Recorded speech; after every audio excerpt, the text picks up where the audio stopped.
Mi ex volvió arrastrándose tras ser engañada, pero yo ya no era el hombre que ella usó para escapar. Cuando vi la notificación de Facebook, no pensé que fuera ella. Después de tantos años, su nombre aparecía en mi bandeja como si nunca hubiera desaparecido de mi vida. Claudia. La misma mujer que una vez juré que había llegado a amar y que al hacerlo, también perdí una parte de mí que creía irreversible. El mensaje empezaba con un hola Marco, no sabía si escribirte. Lo leí una vez, cerré el chat, respiré hondo y lo abrí otra vez. No podía respirar cuando vi tu cara, estás tan cambiado, tan guapo, te has puesto mejor con los años. No supe si reírme o enojarme. Habían pasado más de 10 años y las primeras palabras que me decía después de abandonarme eran sobre mi apariencia. Escribió porque me vio en el grupo de exalumnos de la universidad. Yo había aceptado la invitación a ese grupo por curiosidad, sin pensar demasiado, y ahí estaba ella, clavada en la pantalla, como un recuerdo que se niega a morir del todo. Al principio, respondí con cortesía. Frío, pero educado. Fue inevitable que se removiera algo dentro de mí, una mezcla que no sabía si llamar nostalgia o resentimiento. Apreté los dientes mientras intentaba sonar casual, preguntándole qué había sido de su vida. No tenía idea de que ella también buscaría remover lo que yo había guardado bajo llave. Me dijo que estaba divorciada. Que su esposo la había dejado por una mujer más joven. Tenía 36 años ahora, y el hombre que eligió por encima de mí, Eduardo, así se llamaba, la había cambiado por una chica de 23 años, sueca, de su trabajo. No supe qué decir. Sentí algo que no era lástima, ni alegría. Era, desconcierto. Y una punzada amarga que quemaba lo justo como para recordarme el pasado. Claudia tenía 3 hijos con él. 3. La mayor de 8 años y 2 pequeños de 3 y 4. Y ahí estaba ahora, volviéndose a asomar en mi vida para decirme que no podía respirar al ver mi foto en un grupo. Confesando que extrañaba mi sonrisa, mi forma de hablar. ¿Y todo lo que me hizo? ¿Eso lo había olvidado? Parece que sí. O lo minimizó. O lo enterró. Porque esta es la misma mujer que en la universidad les contaba a sus amigas lo que hacíamos, lo que sentíamos, lo que yo le decía en momentos vulnerables. Y ellas, como llenas, la llenaban de frases hechas: Marco no te conviene, es débil, necesitas un hombre de verdad, uno que te cuide. Nunca entendí si hablaban en serio o si, como siempre sospeché, estaban celosas. Lo nuestro terminó el día en que me enteré de que ella se había besado con más de uno en una fiesta. 10 personas, según me dijeron. Incluyendo 2 mujeres que yo creía nuestras amigas. Me lo confesó llorando, ahogándose en excusas, diciendo que estaba borracha, que había sido un error. Que era yo a quien amaba de verdad. Que lo nuestro era especial. Intenté perdonarla, lo juro. Lo intenté con todo lo que me quedaba. Pero el dolor no me dejaba. La veía llorar y me dolía, pero más me dolía saber que, aún así, ella había sido capaz de romper lo que teníamos por la opinión de los demás. 3 años me tomó superarla. 3 años de duelo y enojo. Hasta que Lucía, una amiga en común, me encontró por casualidad en una librería y me soltó la verdad como un puñal. Claudia se olvidó de ti rápido, Marco. Casi ni te mencionaba.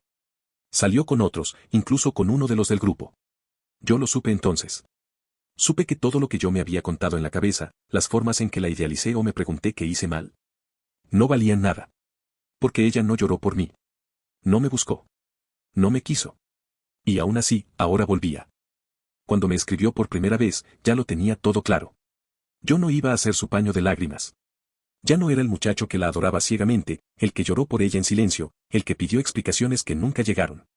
Pero aún así, había algo en sus palabras que me hacía sentir raro, no débil, no enamorado, solo confundido. Como si la herida hubiera cicatrizado por fuera, pero por dentro siguiera abierta. Me dijo que Eduardo se había ido en 2019. Que una mañana, de repente, le confesó que estaba enamorado de otra mujer. Que ella no lo vio venir porque eran felices, porque él se veía bien. Pero cuando él mencionó que la otra estaba embarazada, todo se le vino abajo. Hubo lágrimas, rabia, palabras que no servían de nada y un divorcio exprés. Él se quedó con la juventud, con la ilusión, ella, con 3 hijos y una vida deshecha. Y en medio de todo eso, me buscó a mí. Me dijo que había sido injusta, que escuchó a las personas equivocadas. Que sus amigas, esas mismas que me habían llamado débil, la habían convencido de que yo no era suficiente. Que era demasiado intenso, demasiado emocional. Y se lo creyó. Se lo tragó todo. Y luego me traicionó. Pero ahora resultaba que yo era el que siempre tuvo razón. Menudo chiste. Me mandó fotos de cuando estábamos juntos. De viajes que hicimos, de miradas que ya no existen. De mi mano sosteniendo la suya en una playa que ya ni recuerdo. Y yo vi mi cara más joven, más feliz. Vino ese golpe seco al pecho, ese nudo amargo. No por amor. Sino por lo que pudo ser, y no fue. Me escribió varias veces. Me dijo que no dormía. Que su estómago se encogía al pensar que yo había seguido con mi vida, que tal vez ya hubiera formado una familia con alguien más. Quería escuchar mi voz. Saber si era feliz. ¿Estás casado? Me preguntó de pronto. No, respondí. ¿Tienes hijos? Tampoco. Su silencio me gritó más que cualquier palabra. Le dolía. No sé si por ego, por culpa o por algo más. Y entonces, me llamó. Acepté solo para cerrar el capítulo. Lo juro. Pero en cuanto escuché su voz al otro lado, llorando como si le hubieran arrancado el alma, mi pasado volvió a abrirse como una puerta rota. Marco, no puedo. No puedo respirar, sollozaba. No sé qué hice. No sé cómo lo permití. Ahí estaba de nuevo, la Claudia víctima. La que lloraba por sí misma, no por lo que hizo. La que esperaba que yo la consolara mientras seguía sin asumir su papel en nuestra historia. Yo, al teléfono, conteniendo un torbellino de emociones, recordando cómo una vez habría hecho lo que fuera por esa voz, pero ahora, solo quería silencio. Claudia, respira. Vas a estar bien, dije, sin una pizca de dulzura. Se recompuso un poco. Me habló de lo que éramos. De cómo me sonreía en los pasillos de la universidad, de la colonia que usaba, de cómo se sentía segura conmigo. Yo no la detuve. Dejé que hablara. Y luego llegó lo inevitable. Solo quiero verte una vez. Solo una. No respondí enseguida. Apreté la mandíbula, miré el techo. Pensé en su llanto, en su abandono, en mis años tratando de reconstruirme mientras ella sonreía con su nueva vida. Y pensé en todo lo que me hacía sentir ahora, lástima, pena y agotamiento emocional. Le respondí que no. Que no tenía sentido, que con la pandemia y todo, mejor dejáramos las cosas así. Pero ya no era la Claudia de antes aceptando un no. Están dejando salir a la gente, podemos comer en una terraza, dijo, con el tono de quien no admite un límite. Solo una comida, Marco. Si no te veo, me derrumbo.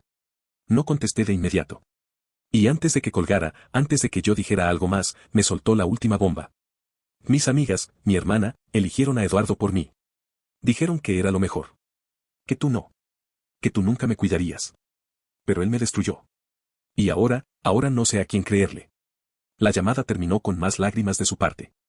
Y una presión constante sobre mi pecho. ¿Empatía? ¿Rencor? No lo sabía. Pero lo que sí sabía era que algo dentro de mí empezó a sentir una desconfianza bien afilada. Acepté verla. Sí, lo hice. No porque quisiera revivir algo con ella, sino porque sentía esa mezcla extraña de curiosidad y necesidad de cerrar de una vez por todas lo que quedó inconcluso. No esperaba nada. Ni disculpas sinceras, ni magia, ni redención. Solo quería mirar en su cara el reflejo de todo lo que no había dicho antes de irse. Nos encontramos frente a un restaurante con mesas al aire libre. Yo llegué puntual, tranquilo, mascarilla en mano, sin expectativas. La vi antes de que ella me viera a mí. Sentada, con el celular entre los dedos, miraba hacia la calle con una especie de miedo en los ojos. Parecía más vieja de lo que era. El brillo que una vez tuvo, ya no estaba allí. Cuando levantó la vista y me reconoció, se quebró por completo. Se levantó como si fuera una niña perdida y corrió hacia mí llorando, abrazándome con fuerza. Yo no la abracé. No supe qué hacer con mis brazos, con mi cara, con la situación. La gente a nuestro alrededor nos miraba. Una señora se nos acercó y preguntó si estábamos casados, si veníamos de reencontrarnos después de una guerra. Yo no pude soportarlo y solo le dije que era una vieja amiga. La señora suspiró y dijo, pues qué emoción transmite, hijo. Cuídenla. Sentí esa presión incómoda en el pecho. No era amor, era incomodidad, era algo que se parecía a la culpa pero con bordes afilados. Nos sentamos a comer. Ella no dejaba de mirarme como si fuera un milagro. Me habló de sus hijas, de lo difícil que era cuidar a 3 niños sola, de cómo la pandemia la había golpeado emocionalmente. Yo la miraba y respiraba profundo. Noté que había ganado unos kilos, que su pelo estaba más opaco. No me alegré. Pero tampoco sentí lo que esperaba, no hubo satisfacción al verla vulnerable. Solo una especie de vacío. Le dije que sus hijas se parecían a su padre. Ella insistió en que tenían mis ojos, y luego bajó la vista, como si esperara que yo me derritiera con ese comentario. No lo hice. No podía. Terminamos de comer rápido y decidimos caminar hasta un parque cercano. Nos sentamos en una banca, sin gente alrededor. El viento era más honesto que nosotros. Marco, antes de que digas algo, yo sé que te fallé, dijo de pronto, con la voz rota. Yo la dejé hablar. Más por curiosidad que por compasión. No sé explicarme bien, y tú eres tan directo, tan claro, yo no. Yo me confundí, siempre me confundí.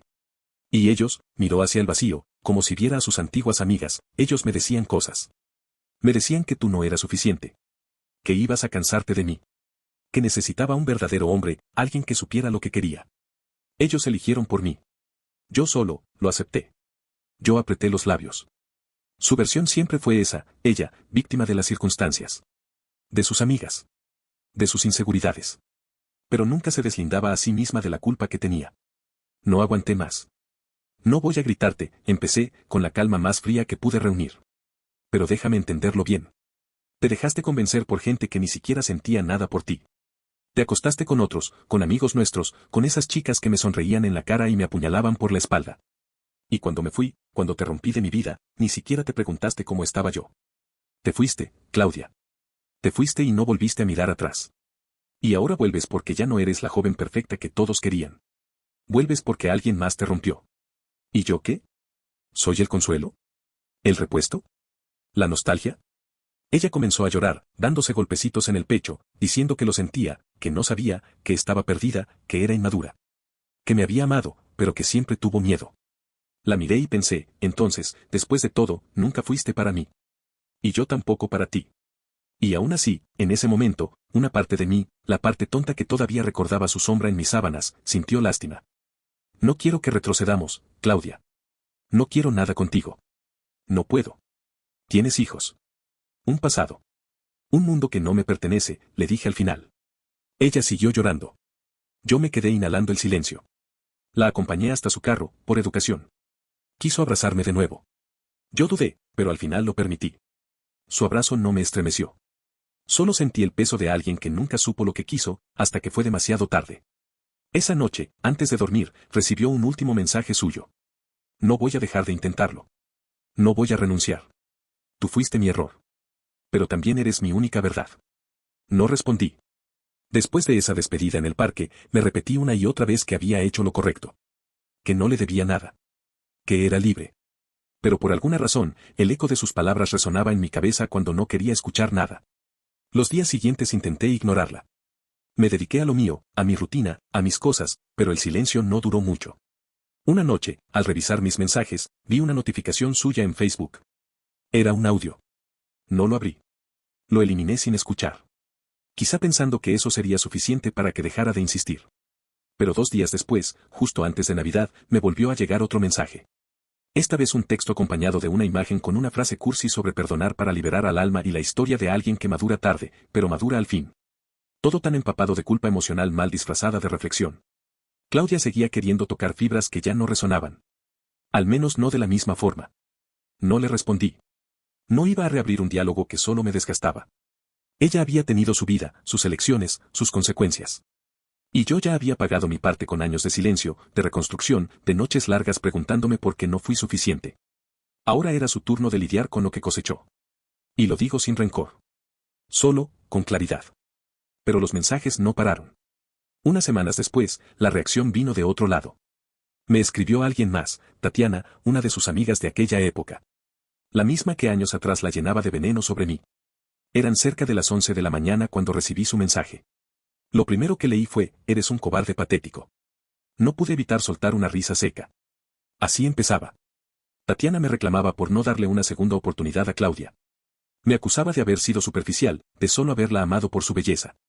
Decía que ahora que ella no era perfecta, yo no era hombre suficiente como para estar a su lado cuando lo necesitaba. Escribió que demostraba con eso que nunca la amé, que no tenía empatía, que era débil, egoísta, un cobarde sin corazón. Yo no iba a responder. Pero hubo una frase que me tocó la sangre, ella sí te amó. Y tú la dejaste sola a propósito. ¿Qué clase de hombre hace eso? La ironía me dolió en lo profundo. El descaro, la falta de memoria histórica, la impunidad emocional. Y respirando lentamente, le respondí por primera y última vez. ¿Me hablas de amor, Tatiana, de apoyo? Ella me engañó. Me dejó solo. Nunca preguntó cómo estaba. Ustedes, tú y las demás, la llenaron de basura contra mí, le dijeron que no era suficiente. La empujaron a otros brazos, a otras bocas, y ahora resulta que yo soy el monstruo porque no quiero volver para ser su premio de consolación. Silencio. No hubo respuesta. Al rato, me envió solamente el emoji de una mano bloqueándome. Dejó el chat en visto. Pero su ataque dejó claro lo que Claudia no decía en voz alta, había gente detrás, moviendo los hilos, haciéndola creer que merecía algo de mí. Como si yo tuviera una deuda eterna con su dolor. Eso fue lo que terminó de ponerme en paz. Poco después, su padre me escribió. Don Ernesto. Mi hija está sufriendo. Necesita cerrar ese ciclo, ¿no podrías hablar con ella, aunque sea por última vez? ¡Qué ironía! El mismo hombre que años atrás me despreció, que me llamó poco hombre y aplaudió al tipo que hoy abandonó a su hija, ahora venía con palabras medidas. Claro, ahora que el buen hombre la dejó con 3 hijos y un divorcio, el que no valía nada volvía a tener valor. Nunca respondí. Había aprendido que no todos los finales llevan un abrazo, un cierre, una escena emotiva. A veces el cierre es frío, silencioso. Un mensaje dejado sin abrir. Un número bloqueado. Un basta que no necesita ser escrito. Tenía razones para salvarme a mí mismo. Y, al fin y al cabo, yo ya había pagado el precio de nuestra historia. Ella no. Yo ya me levanté. No olvides dejar tu opinión en los comentarios, dejar tu like y compartir este video.